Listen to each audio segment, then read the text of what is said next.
3 jóvenes de América estaban en un viaje a México en barco, pero el motor de su barco se descompuso, dejándolos varados en México. Allí conocieron a 2 hermanos de su tierra natal. Se suponía que los hermanos debían ayudarlos a regresar a América, pero estos hermanos tenían un secreto peligroso. Este secreto los llevaría a todos a un serio problema, y terminarían en una de las prisiones más peligrosas de México. Cada día que pasaban en la cárcel podría haber sido el último. Así que decidieron llevar a cabo una de las fugas de prisión más desafiantes. Las dificultades que enfrentarían al ejecutar su plan eran espeluznantes, y los problemas que encontrarían te sorprenderían. La historia es muy emocionante, con eventos rápidos y muchas sorpresas. Sigue viendo. Gracias por vernos y disfruta. Nuestra historia tuvo lugar en 1972. Había 3 amigos estadounidenses llamados Mike Cook, Mace Stanley y Paul Smith. Las fotos que ves son fotos reales de ellos. Como puedes ver, ahora son mayores porque esta es una foto reciente de ellos. Como la historia es antigua, usaremos fotos de actores para ajustar las escenas que veremos. En 1972, cuando estos 3 amigos tenían 20 y tantos años, tenían un barco con un motor y una vela. Partían de América, específicamente California, y se dirigían a la costa occidental de México, específicamente a una ciudad costera llamada Mazatlán. En ese momento, no había mucha vigilancia en las fronteras, especialmente las marítimas. Incluso en los cruces terrestres, los estadounidenses podían entrar y salir de México sin pasaporte, lo que hacía el viaje por mar aún más fácil. Sin embargo, había guardacostas y patrullas, especialmente para combatir a los traficantes de drogas. Así que tenlo en cuenta, ya que jugará un papel en la historia. Los 3 amigos lograron viajar toda esta distancia sin encontrarse con patrullas ni ser detenidos. Su viaje era simplemente por diversión. Estaban buscando aventura. Sin embargo, cuando llegaron a las costas de la ciudad mexicana de Mazatlán, el motor de su barco se descompuso. El barco ya estaba en mal estado. Lo habían comprado barato porque no tenían un gran presupuesto. El motor no se averió por completo. A veces funcionaba, a veces no.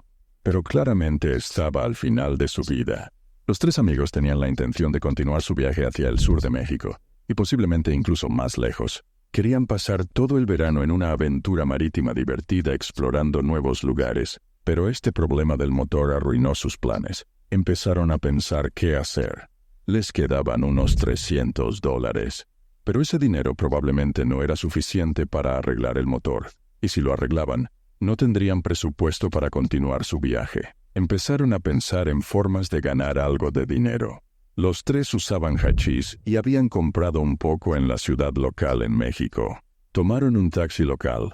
El conductor les ofreció hachís y le compraron a él. Notaron que era mucho más barato comparado con el hachís vendido en América. Casi 10 veces más barato. Se les ocurrió una idea. ¿Por qué no comprar un poco de hachís con el dinero que tenían? Vuelvan a América, véndanlo allí, y luego usar el dinero para arreglar su barco y continuar su viaje. Fueron a buscar al taxista que les había vendido el hachís, y cuando lo encontraron, le dijeron que querían comprar una cantidad sustancial de hachís, y le pidieron que se los vendiera o los llevara con alguien que pudiera hacerlo. El taxista estuvo de acuerdo. Se subieron a su coche y él los condujo por calles y carreteras hasta salir del pueblo, subiendo por un camino montañoso y accidentado, lejos de la ciudad y de la gente, terminando solos en una zona desierta. En este punto, los 3 amigos empezaron a sentirse ansiosos. Temían que el taxista fuera codicioso por lo que tenían y los estuviera llevando a una trampa o emboscada, o quizás él tenía un grupo escondido esperando por ellos entre las montañas.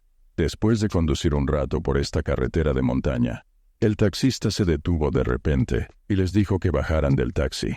Los 3 salieron sintiéndose nerviosos y aprensivos. Estaban esperando que una pandilla los atacara de repente, pero después de unos minutos, vieron a un hombre acercándose con un burro. El hombre estaba vestido como un granjero, y el burro llevaba grandes cantidades de hachís. Los 3 amigos no podían creer la cantidad que estaban viendo frente a ellos. Rápidamente se dieron cuenta de que este grupo debía haber esperado que compraran todo este hachís, aunque solo tenían $300, como mencionamos antes. Claramente, hubo un malentendido entre ellos y el taxista. Al parecer, el taxista, que no hablaba inglés con fluidez, asumió que querían comprar una gran cantidad. Los tres amigos sacaron sus $300 y les dijeron que era todo lo que tenían. El taxista y el granjero comenzaron a discutir con ellos. Estaba claro que esperaban más dinero. La discusión fue difícil porque no podían entenderse, cada uno tratando de hablar en su propio idioma. Los tres amigos les mostraron sus bolsillos vacíos y dijeron que no tenían nada más que los $300 y que si querían tomarlo, podían hacerlo. Después de esta discusión, el granjero, claramente frustrado, les dijo a los agricultores lo que había aprendido. Es ok. Solo dale lo que tienes. Le entregaron los $300 y él les dio todos los hashes que tenía. Terminaron con 6 bolsas, cada una llena de hachís. Cada uno llevaba 2 bolsas. Cuando le pidieron al taxista que los llevara de vuelta, estaba claro que todavía estaba enojado porque probablemente esperaba una buena propina por llevarlos allí. Pero ahora era obvio que no les quedaba dinero. El taxista simplemente los bajó de la montaña, los dejó en el borde de la ciudad y les pidió que salieran de su coche. Trataron de discutir con él sobre llevarlos de regreso a la costa o al puerto donde estaba atracado su barco. Pero el taxista seguía señalando las bolsas de hachís que llevaban, como diciendo que no podía llevarlos por la ciudad con esas bolsas. Si la policía lo viera, estaría en un gran problema. Y no tenía ningún incentivo para tomar ese riesgo, especialmente porque estos tipos sin dinero no le pagarían nada. Así que los dejó en el borde del pueblo y los dejó caminar hacia la costa o puerto. Los tres amigos caminaron por la calle, cada uno con 2 bolsas. Mientras caminaban, de repente vieron a un policía parado en la esquina de la calle delante de ellos, a unos 20 metros de distancia. Se detuvieron un momento para discutir qué hacer. Las bolsas estaban literalmente abiertas en la parte superior, por lo que si el policía se acercaba y miraba, vería claramente el hachís. El problema también era que destacaban en comparación con los locales. Era obvio que eran extranjeros blancos, lo que atraería más atención.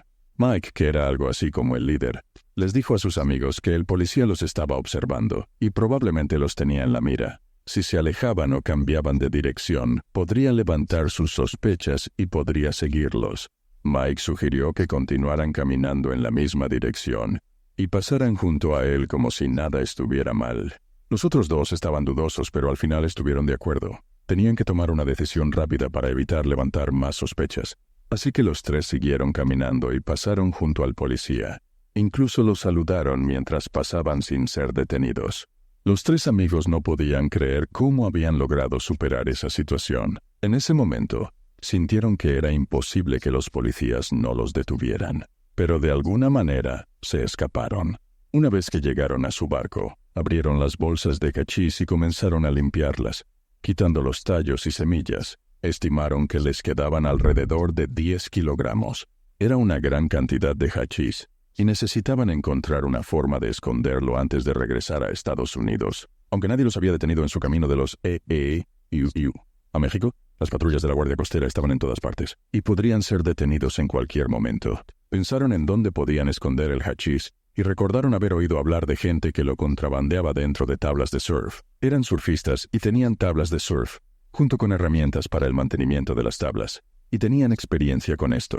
Abrieron una de las tablas y cortaron la parte superior con un cuchillo. El interior de la tabla estaba lleno de espuma, la cual quitaron y reemplazaron con hachís. Metieron el hachís dentro de la tabla. Luego usaron algo de pegamento y herramientas de lijado para restaurar la tabla a su estado original. O incluso mejor, literalmente, cualquiera que mirara el tablero no sospecharía nada, y estaban muy orgullosos del resultado que habían logrado.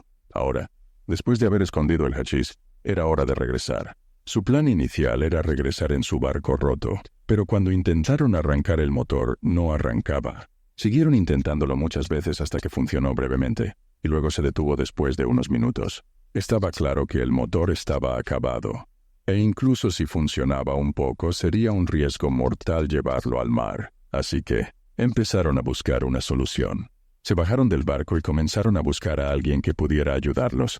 Fue entonces cuando conocieron a 2 hombres. Frank Sierra y su hermano Dan Sierra. Aquí ves sus fotos reales y modernas, pero usaremos fotos de actores para representar sus versiones más jóvenes. Estos 2 hermanos eran estadounidenses como ellos. Entonces, cuando se encontraron en la orilla, se reconocieron y comenzaron a hablar. Los tres amigos les dijeron que su motor de barco se había roto y que estaban varados allí.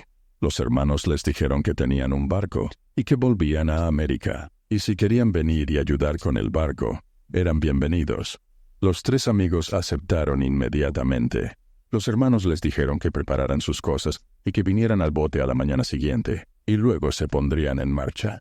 Los tres amigos estaban, por supuesto, felices porque finalmente encontraron una manera de regresar a América. Ellos llevarían la tabla de surf con el hachís escondido y dejarían su bote allí. Y después de vender el hachís en América, encontrarían una manera de regresar al bote y arreglarlo. En realidad, si vendieran esa cantidad de hachís, probablemente no necesitarían ese bote de nuevo. Podrían comprar uno mucho mejor. Los tres amigos pensaban que estaban guardando un secreto de los hermanos, pero lo que no sabían era que los hermanos en realidad estaban escondiendo un secreto más grande y peligroso de ellos. A la mañana siguiente, los tres amigos fueron al barco del hermano. Allí conocieron a los hermanos, se sentaron con ellos, rieron y charlaron. Uno de los hermanos, Frank, incluso les dio algo de hachís, y fumaron juntos. Los tres amigos se sintieron a gusto con los hermanos cuando empezaron a fumar hachís con ellos. Pensaban que los hermanos eran aventureros como ellos, aunque los hermanos eran mayores. Lo que los tres amigos no sabían es que estos hermanos eran en realidad importantes traficantes de hachís, y el barco en el que estaban tenía una gran cantidad de hachís, alrededor de 1000 kilos, a tiempo completo. De hecho, los hermanos habían venido a México para contrabandear esta cantidad. Compraron esta tonelada de hachís por unos $30,000, y cuando la vendieran en América, probablemente ganarían 10 veces esa cantidad, alrededor de $300,000, y, por supuesto, el valor del dinero en aquel entonces era menor. Si lo calculamos con la inflación de hoy, $300,000 podrían ser alrededor de $2 millones hoy, lo cual es una cantidad significativa.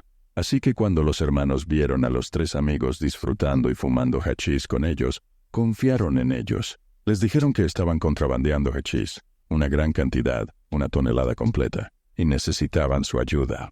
Primero, ayudarían a navegar el barco y luego, cuando llegaron a América, necesitaban ayuda para transportar el hachís a sus almacenes. El hachís estaba empacado en bolsas envueltas como cubos y distribuido dentro del barco. Claro, una cantidad tan grande era imposible de ocultar. Los tres amigos se quedaron impactados cuando escucharon esto. Había una tonelada de hachís en el barco en el que estaban. Pensaban que estaban contrabandeando una gran cantidad porque tenían 10 kilos escondidos en la tabla de surf. Lo primero que pensaron fue en el alto riesgo involucrado. Si los atrapaban los guardacostas, ya fueran los guardacostas mexicanos o americanos, el castigo sería severo, especialmente con una cantidad tan grande. Serían tratados como grandes narcotraficantes. En México, el castigo por contrabandear hachís podrían ser hasta 25 años, y muchos contrabandistas estadounidenses fueron atrapados durante este periodo, con un gran número terminando en prisiones mexicanas. Esto fue lo primero que se les ocurrió a los tres amigos. Sería un desastre si los atraparan. Frank, el hermano mayor, les dijo que recibirían $10,000 si los ayudaban. En este punto, los tres amigos se miraron entre sí y, sin dudarlo, estuvieron de acuerdo, olvidando cualquier riesgo involucrado. $10,000 cada uno era una cantidad tentadora para ellos. Los cinco se subieron al barco juntos, rumbo a América. El viaje tomaría mucho tiempo, más de una semana en el mar, especialmente si querían seguir rutas seguras lejos de los puntos de patrulla de la Guardia Costera. Día tras día pasaba, y todo estaba bien. El viaje iba bien, y estaban camino a América sin problemas. En el séptimo día, ocurrió un desastre. Esa noche todos dormían excepto una persona que manejaba el barco, Paul Smith. Era una noche tranquila. Todo estaba bien, y avanzaban como cada noche. De repente, sin advertencia, hubo una colisión violenta. Los cuatro que estaban durmiendo fueron literalmente lanzados de sus lugares. Incluso las bolsas de hachís fueron lanzadas, y todo se volvió un caos en segundos. El agua comenzó a entrar, y el barco empezó a hundirse. El barco había chocado con una roca o algo en el agua. Ahora, cada una de las 5 personas en el bote estaba tratando de salvarse porque el agua subió rápidamente, y les llegó al cuello. Lograron salir del bote antes de que se hundiera por completo, pero ahora estaban varados en medio del mar, luchando contra las olas y la oscuridad a su alrededor. No podían ver nada, pero trataron de mantenerse a flote con las olas, ya que las olas seguramente se dirigirían hacia la costa. Pasó 1 o 2 horas así, y finalmente escucharon el sonido de las olas rompiendo, lo que significaba que había una orilla adelante, pero no sabían si era una playa de arena o rocas que los romperían. No podían ver nada en la oscuridad total. Fueron sacudidos por las olas, pero afortunadamente para ellos, era una playa. Estaban agotados y desgastados, y tan pronto como se arrastraron a la orilla, se durmieron en la arena. Su condición era miserable, por decirlo menos, y no se despertaron hasta que salió el sol al día siguiente. Por supuesto, se despertaron completamente exhaustos y apenas podían moverse, pero lo que vieron enfrente de ellos los dejó impactados. No eran lo único que las olas habían llevado a la orilla. Todas sus pertenencias del barco también fueron arrastradas a la orilla. Entre estos artículos estaban los kilos de hachís que habían estado en el barco. La escena fue una locura. Docenas o incluso cientos de bolsas, todas llenas de hachís, estaban esparcidas a lo largo de la playa. Los 5 chicos estaban atónitos por la vista. Si algún local o pescador llegaba a la playa, la policía sería llamada de inmediato, y había muchas posibilidades de que los arrestaran. Así que rápidamente comenzaron a correr por la playa, recogiendo estas bolsas. Algunos de ustedes podrían preguntarse por qué no simplemente huyeron y dejaron el hachís atrás. La respuesta es que si alguien encontrara tanta hachís en la playa, llamaría a la policía de inmediato. La policía probablemente registraría el área. Y dado que eran extranjeros de piel blanca y en mal estado, destacarían y serían encontrados fácilmente. Intentaron recoger las bolsas lo más rápido posible y empezaron a cavar un hoyo para enterrarlas. Los 5 hombres cavaron con sus manos porque no tenían herramientas, pero antes de que pudieran cavar un gran agujero, vieron a algunos aldeanos caminando por la playa. Enterraron todo lo que pudieron en el pequeño agujero que habían cavado. 3 de ellos siguieron enterrando las bolsas, mientras que los otros 2, Frank y Mike, fueron encontrados. Mike fue a saludar a los aldeanos y distraerlos con conversación para dar tiempo a sus amigos de enterrar el resto de las bolsas. Frank sabía un poco de español, así que habló con los aldeanos. Los 3 que estaban enterrando las bolsas cubrieron el agujero con algo de arena y ramas de árboles, porque no tenían tiempo, y las bolsas estaban casi al borde del agujero. Cualquiera que pasara vería fácilmente las bolsas, y probablemente todavía habría otras bolsas en la playa que no habían logrado recoger. Frank, con su español roto, les pidió a los aldeanos que los llevaran a su aldea o al pueblo más cercano, y explicó que su barco se había hundido. Los aldeanos tenían una pequeña camioneta y acordaron ayudar, así que los 5 se subieron a la caja de la camioneta. Los aldeanos les dijeron que la ciudad más cercana estaba a unos 50 kilómetros. Cuando el camión comenzó a moverse por el camino del bosque, los 5 comenzaron a sentirse aliviados, pensando que habían escapado de la situación, y que nadie encontraría el montón de bolsas de hachís hasta que se hubieran ido del área. El camión recorrió una gran distancia antes de detenerse repentinamente. El grupo estaba desconcertado sobre lo que estaba pasando, y luego oyeron el sonido de un coche acercándose desde la dirección opuesta, tocando la bocina, y parpadeando sus luces, acelerando hacia ellos. Los jóvenes se dieron cuenta de que había problemas, y que probablemente no habían escapado. El coche se detuvo frente a su camión, y varios policías armados salieron, apuntándoles con sus armas. Los 5 chicos no tuvieron más remedio que levantar las manos y rendirse a los oficiales. En ese momento, supieron que su destino en este país sería muy, muy malo. La policía los llevó directamente a la estación y los puso en una celda. No pasó mucho tiempo antes de que algunos oficiales vinieran y los arrastraran uno por uno para encontrarse con el jefe. En la sala de interrogatorios, estaban sentados frente al oficial y les dieron papeles para firmar. Estos papeles parecían confesiones de culpabilidad escritas en español, y ninguno de ellos podía leer español. Naturalmente, su reacción inicial fue negarse, pero no se dieron cuenta de que no estaban en América. Si alguno de ellos dudaba o intentaba hablar, les gritaron, los amenazaron e incluso les apuntaron con armas a la cabeza, dejando claro que firmar no era opcional, sino obligatorio. Así que los 5 firmaron las confesiones bajo coacción, sabiendo que al firmar, estaban sellando su destino. La policía los llevó inmediatamente a una prisión cercana, una prisión que evidentemente era dura, no porque estuviera fuertemente fortificado o equipado con los últimos sistemas de seguridad, sino porque era muy primitivo, haciéndolo más peligroso y severo. Muchos estadounidenses encarcelados en cárceles mexicanas experimentaron las peores cosas imaginables. La prisión donde estaban los 5 jóvenes era literalmente una jungla. te arrojaban al patio y cerraban la puerta detrás de ti, eligiendo tu celda y defendiéndote por ti mismo. Era como si estuvieran metiendo un rebaño de ovejas en un corral, y el lugar estaba abarrotado, con más presos de los que la instalación podía manejar. Cuando llegaba un nuevo prisionero, todos los reclusos lo rodeaban y lo miraban fijamente, y tenía suerte si ninguno le ponía una mano encima o lo lastimaba. La mayoría de los reclusos en esta prisión eran adictos a las drogas con vínculos a pandillas y actividades criminales. Era un lugar increíblemente terrible. Afortunadamente para estos jóvenes, estaban en un grupo de 5, lo que dificultaba que alguien los identificara individualmente. Pero imagina sus sentimientos entre estos criminales que ni siquiera hablaban su idioma. Los 5 encontraron una pequeña celda y se quedaron allí. La primera noche fue la más difícil para ellos. No sabían si podrían sobrevivir en este lugar, ni cuánto tiempo estarían allí. Se dieron cuenta de que el próximo periodo sería uno de los más difíciles de sus vidas. A pesar de la atmósfera deprimente, comenzaron a discutir su próximo movimiento de inmediato. La primera idea propuesta fue intentar escapar de este lugar. La prisión era dura, pero también muy caótica, sin un sistema real, así que estaban seguros de que podían encontrar brechas de seguridad. A la mañana siguiente comenzaron a explorar la prisión, buscando una forma de escapar. Lo primero que notaron fue que la instalación estaba rodeada por 2 muros, una pared interior y una pared exterior. La pared interior tenía unos 8 metros de altura, con piezas de vidrio afiladas en la parte superior para evitar escaladas. La pared exterior era donde estaban los guardias armados. Estas 2 paredes descartaban la posibilidad de escapar por encima de ellas. La única salida era mediante el método clásico, cavar un túnel subterráneo. Pero el problema era que el suelo debajo de ellos no era tierra sino concreto.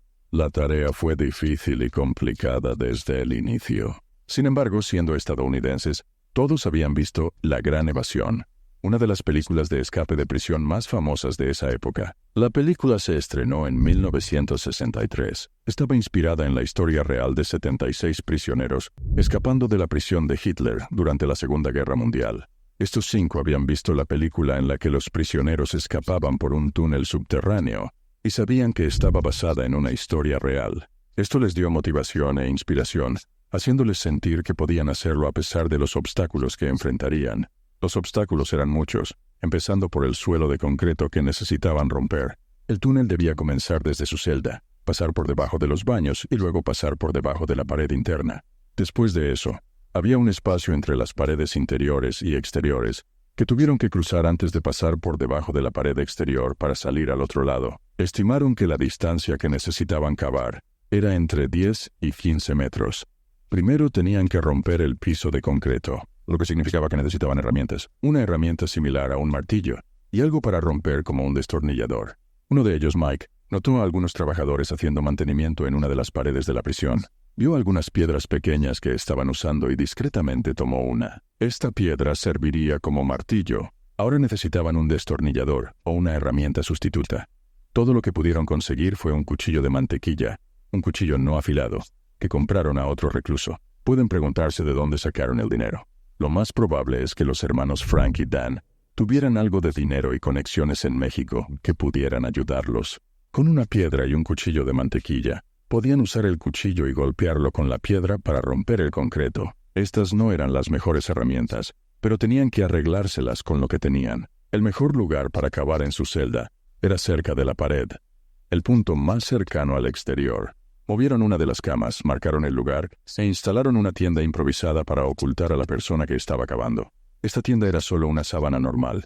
La persona que cavaba se metía debajo y comenzaba a golpear el concreto con la piedra y el cuchillo. También establecieron un sistema de vigilancia para evitar ser atrapados. Al menos 2 personas estarían afuera de la ventana y la puerta para alertar al excavador si alguien se acercaba. También estaban monitoreando el sonido de D. Si el ruido era demasiado fuerte, señalaban al excavador para reducir el ruido o esperar hasta que hubiera suficiente ruido afuera para cubrir los sonidos de la excavación. El proceso de perforar el cemento era agotador y muy lento. Estaban tratando de cavar en forma cuadrada o rectangular para crear una apertura suficiente como entrada al túnel. Esta tarea de romper cemento les tomó 6 semanas completas. Finalmente, después de todo este tiempo y esfuerzo, lograron abrir un agujero adecuado en el suelo. Sin embargo, lo que les esperaba bajo este agujero no era nada menos que decepcionante. El suelo debajo del cemento estaba todo embarrado e inundado. No era tierra seca que pudieran cavar. Esto fue un shock para ellos, pero no se rindieron de inmediato. Decidieron intentar secar el lodo y convertirlo en tierra, pensando que tal vez el agua solo estaba en la capa superior. Así que comenzaron a sacar agua del suelo, poniéndola en un balde y vertiéndola en los inodoros.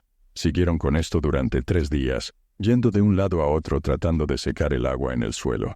Pero estaba claro que no estaba funcionando. El suelo no se secaba, y cuanto más sacaban, más agua aparecía. Se hizo evidente que algo estaba empapando el suelo desde dentro. Sin importar cuánto intentaran secarlo, no iban a tener éxito. En este punto, sintieron desesperación. No había forma de cavar el túnel. Entonces sellaron el agujero con la tapa de cemento. Volvió a colocar la cama en su lugar, y renunció a la idea, resignándose al hecho de que permanecerían en esta prisión por una duración desconocida. El tiempo pasaba lentamente, y cada día era más aburrido que el anterior. Al menos cuando estaban cavando, tenían un objetivo para trabajar. Ahora sus vidas estaban vacías, especialmente porque esta prisión no tenía trabajos, talleres o actividades para pasar el tiempo. Por esta razón, la mayoría de los presos estaban usando drogas, que estaban disponibles para cualquier prisionero con dinero. Los guardias no los registraron, ni siquiera les importó. Los prisioneros literalmente usaron drogas justo frente a ellos. Los 5 chicos intentaron caminar por el patio de la prisión todo el día, solo para pasar el tiempo sin ser consumidos por sus pensamientos. En un lugar como este, podrías enloquecer o tomar el camino oscuro y empezar a usar drogas peligrosas como la heroína, lo cual literalmente podría matarte. Pasaron 5 meses en este estado sin ningún objetivo y sin saber su situación exacta. Ninguno de los oficiales o agentes les habló o les dijo algo claro, además de la barrera del idioma que dificultaba aún más las cosas. Pero después de estos 5 meses, ocurrió algo sorprendente en la prisión. El agua que usaban en los inodoros y baños de repente se detuvo. Luego se corrió la noticia de que una de las tuberías principales que suministraban agua a la prisión se había roto o tenía una fuga importante, así que cortaron el agua para solucionar el problema. Pasó un día, luego 2 y 3, y el agua seguía cortada. Uno de los 5, Mike, tuvo una idea. Recordó el agujero que habían cavado y el agua en él, y les dijo a sus amigos que el corte de agua podría haber secado el suelo, y tal vez la pica rota que estaban arreglando era la razón por la que el suelo siempre estaba embarrado y mojado. Inmediatamente movieron la cama y abrieron la tapa de cemento. La sorpresa fue que el suelo estaba seco, era tierra. En ese momento todos se alegraron y se dijeron entre ellos, «Vamos, es hora de trabajar». Rápidamente consiguieron un balde de plástico un poco grande y empezaron a llenarlo con tierra del agujero. El proceso de excavación fue rápido, especialmente al principio. En solo unas pocas horas, lograron cavar casi 1 metro de profundidad. Por supuesto, la excavación aún era vertical hacia abajo. Todavía no habían comenzado a cavar el túnel horizontal, pero después de cavar hasta una profundidad de aproximadamente 1 metro, comenzaron a cavar horizontalmente. Sin embargo, a medida que avanzaban, el suelo se endurecía, así que usaron el pequeño cuchillo que tenían para continuar cavando horizontalmente. Esto ralentizó el proceso un poco, especialmente porque el túnel era estrecho, lo suficientemente ancho para sus hombros. Era un poco aterrador, como cavar dentro de un ataúd. Pero claro, la situación que habían soportado en la prisión durante los últimos meses les dio la determinación para continuar. Y lo que los motivó aún más fue que la velocidad de excavación seguía siendo relativamente rápida. Si mantenían este ritmo, podrían terminar de cavar el túnel en aproximadamente 1 mes. Una operación así no podía salir sin problemas, y el primer gran problema que enfrentaron fue dónde poner la tierra que extraían del túnel. El patio de la prisión era todo de cemento, así que no podían simplemente tirar la tierra en cualquier lugar. Todos se darían cuenta. El único lugar que se les ocurrió fueron los baños. Pero por supuesto no podían tirar grandes cantidades en los baños, ya que se atascarían rápidamente y los reclusos y guardias lo notarían. Decidieron que lo mejor era esconder la tierra debajo de sus camas, en la misma habitación donde estaban cavando. Es cierto que fue un movimiento de alto riesgo, y el espacio podría llenarse rápidamente, y también existía el riesgo de inspecciones repentinas por parte de los guardias, pero no tenían otras opciones. Su única opción era concentrarse y tratar de terminar la excavación lo más rápido posible. Cuanto más rápido terminaran, menores serían sus posibilidades de ser atrapados. Por supuesto, el proceso de excavación se realizó en turnos entre ellos. Uno de ellos entraba a cavar durante 5 o 6 horas, y siempre había alguien afuera para ayudar a quitar la tierra del túnel. Casi había pasado una semana, y todavía estaban en eso, haciendo un buen trabajo. Habían cavado unos 3 o 4 metros, lo cual era una distancia razonable. Como se mencionó antes, necesitarían pasar debajo de los baños porque estaban en su camino y junto a su celda. Uno de ellos, Paul, estaba cavando dentro del túnel cuando de repente golpeó algo. Él salió del túnel con una cara pálida y amarilla. Su amigo Mike, que estaba afuera ayudando a limpiar la tierra del túnel, le dijo, «Te ves pálido». «¿Qué te pasa?». Paul respondió, «Creo que golpeé una tubería de alcantarillado y la rompí, y ahora está filtrando en el túnel». El olor empezó a salir de la abertura del túnel de inmediato. Aunque toda la prisión ya olía mal, si entrabas en su celda en ese momento, notarías instantáneamente un olor más fuerte y nauseabundo. Los dos rápidamente informaron a sus amigos, que vinieron a ver el desastre por sí mismos. Realmente era un desastre en todo el sentido de la palabra. En cuanto quitaron la tapa del túnel, olieron el hedor. El problema era que incluso si intentaran limpiar el túnel y eliminar el agua y la suciedad, ¿dónde lo pondrían? Si lo tiraban en los baños, simplemente regresaría por el tubo roto y entraría al túnel nuevamente, sobre todo porque esta era la tubería principal de alcantarillado para todos los baños. Es decir, todos los desechos del prisionero pasaban por ahí. En solo unas pocas horas, el túnel se llenó de inmundicia. Al menos el suelo estaba absorbiendo algo del agua hasta cierto punto, por lo que el túnel no se llenó de agua, pero aún estaba lleno de suciedad. Si querían detener esta suciedad, tenían que reparar la tubería y sellar la rotura. Tenían que hacer esto rápidamente para evitar que el túnel se llenara de más suciedad y que alguien descubriera el problema. Si alguien descubría que las aguas residuales no se gestionaban adecuadamente y el olor se esparcía por todos lados, los guardias podrían venir a investigar. Esto sería un gran problema. Y estarían expuestos y pasarían el resto de sus vidas en esta prisión. El problema era que ninguno de los 5 estaba dispuesto a reparar la tubería. Cada uno seguía pasando la responsabilidad al otro, y nadie quería hacer el trabajo. Viendo que estaban atascados, decidieron intentar traer a alguien nuevo, un 6º miembro que pudiera hacer el trabajo sucio. Inmediatamente pensaron en un prisionero llamado Benny. Benny también era un prisionero estadounidense que habían conocido en los últimos meses. Era un adicto que siempre estaba drogado, y pensaron que podría aceptar hacer el trabajo sucio. Habían llevado a Benny a su habitación, le mostraron la entrada del túnel, y dijo, «Estamos cavando el túnel y planeamos escapar. Pero como puedes ver, tenemos un problema. La tubería de alcantarillado se rompió y está filtrando en el túnel. Si entras y arreglas la tubería, te llevaremos con nosotros cuando escapemos, y no tendrás que hacer ningún otro trabajo después. Terminaremos de cavar. Todo lo que tienes que hacer es entrar ahora y reparar la tubería». Tan pronto como Benny vio el agujero y olió el hedor, dijo, «Estás loco. De ninguna manera voy a hacer eso». Los 5 seguían hablándole, tratando de convencerlo. Frank dijo, «Te recompensaré cuando salgamos. Te daré dinero y más marihuana de la que hayas visto en tu vida». Benny estaba dudoso. La tarea era difícil y asquerosa, pero las recompensas eran tentadoras. Al final dijo, «Lo haré». Los 5 lo aclamaron y alentaron a Benny, llamándolo un héroe.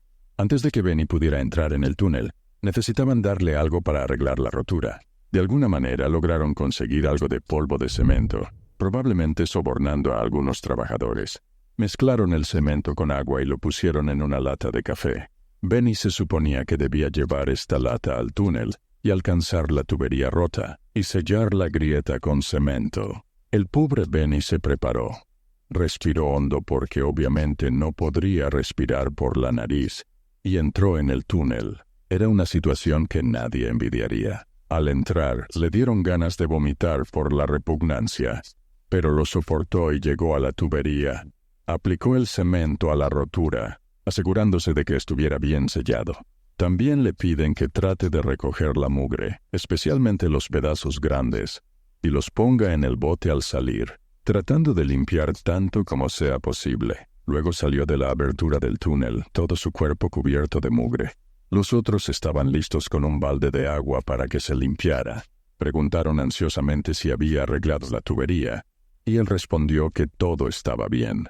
Así Benny se ganó su lugar en el equipo, y su número se convirtió en 6.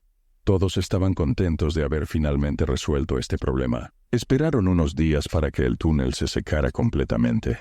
Incluso después de secarse, el olor seguía siendo terrible, pero al menos podían seguir cavando. Por supuesto, perdieron tiempo valioso por este problema, y cuanto más tiempo tardaran, cuanto mayor sea la probabilidad de que los descubran.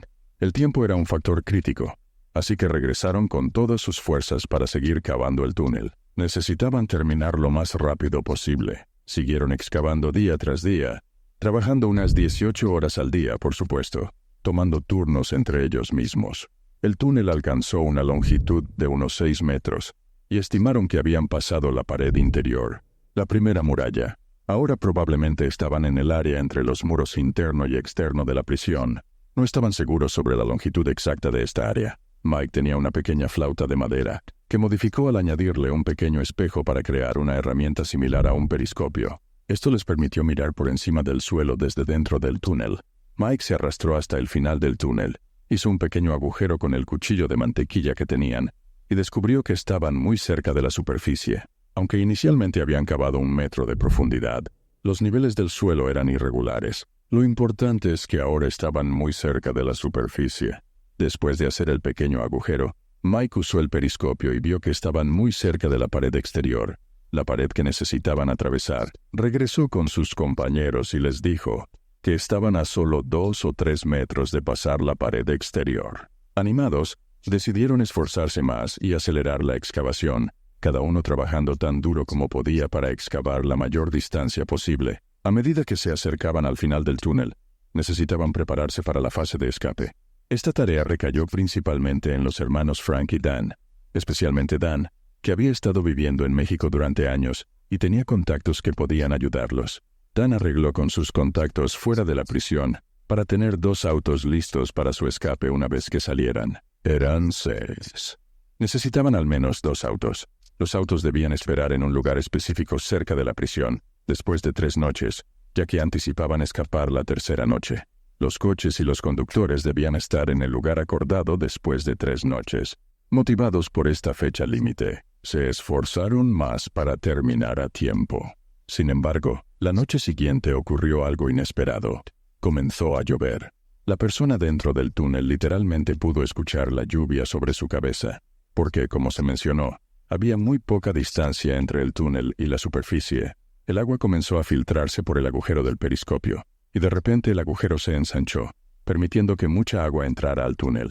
La persona en el túnel salió rápidamente e informó a sus compañeros del nuevo desastre. Todos estaban preocupados de que el túnel se derrumbara, ya que estaban seguros de que no podría soportar el peso del agua acumulada, especialmente porque la capa entre el túnel y la superficie era muy delgada. Peor aún, el túnel se estaba empapando desde adentro y no tenían duda de que colapsaría. Esperaban ansiosamente en su celda, profundamente deprimidos, esperando que los guardias descubrieran el túnel en cualquier momento. La lluvia continuó durante toda la noche hasta la mañana siguiente. Cuando salió el sol, todavía estaban esperando a los guardias. Pero sorprendentemente, no vino nadie. Estaban asombrados de que el túnel aparentemente se mantuviera a pesar de toda la lluvia. Literalmente, tuvieron una suerte increíble. Volvieron al túnel después de que la lluvia parara, y encontraron que no se había derrumbado. Había agua y humedad, pero aún estaba intacto. Se apresuraron a retirar el agua y secar el túnel lo más posible, porque tenían que reanudar la excavación rápidamente. La fuga se suponía que ocurriría esa noche. Esta era la noche que habían arreglado con los conductores que estarían esperando afuera. Así que reanudan inmediatamente la excavación, cada uno trabajando 1 o 2 horas antes de cambiar de turno, para evitar el agotamiento. Siguieron cavando hasta alrededor de las 2 a.m., finalmente. Sentían que habían llegado a un lugar que creían estar más allá del muro exterior de la prisión.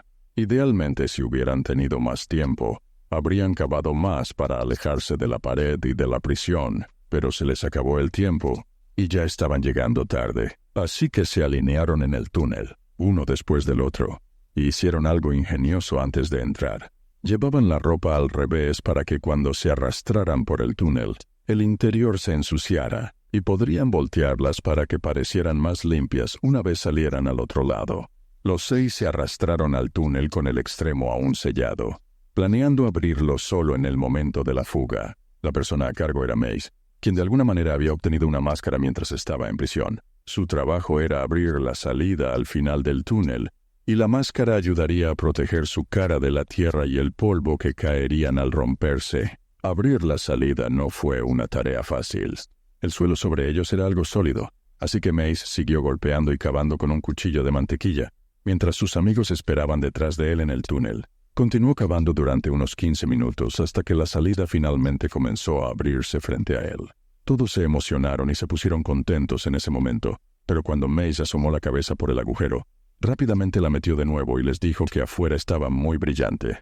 Las luces del prisma estaban literalmente justo encima de ellos. Dijo que si salían, cualquier transeúnte o guardia los vería de inmediato. Sus amigos le preguntaron si había visto a alguien alrededor, o si el lugar estaba vacío.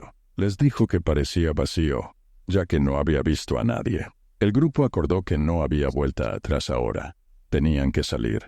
Mace fue el primero en salir del agujero, seguido rápidamente por sus amigos uno tras otro. Tan pronto como cada uno salió, se escondieron detrás del muro para evitar ser vistos por los guardias, que probablemente estaban estacionados arriba. Ahora los 6 estaban fuera del túnel, escondidos detrás de la pared exterior. Mace, que estaba en la delantera, miró alrededor de la esquina para evaluar la situación.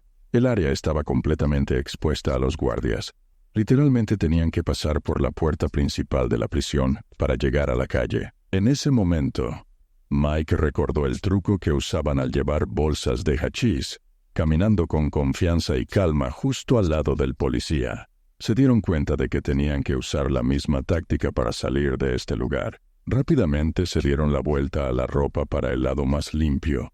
Se sacudieron el polvo lo mejor que pudieron y caminaron tranquilamente pretendiendo ser locales. Desearon poder correr, pero sabían que cualquier movimiento brusco llamaría la atención inmediatamente.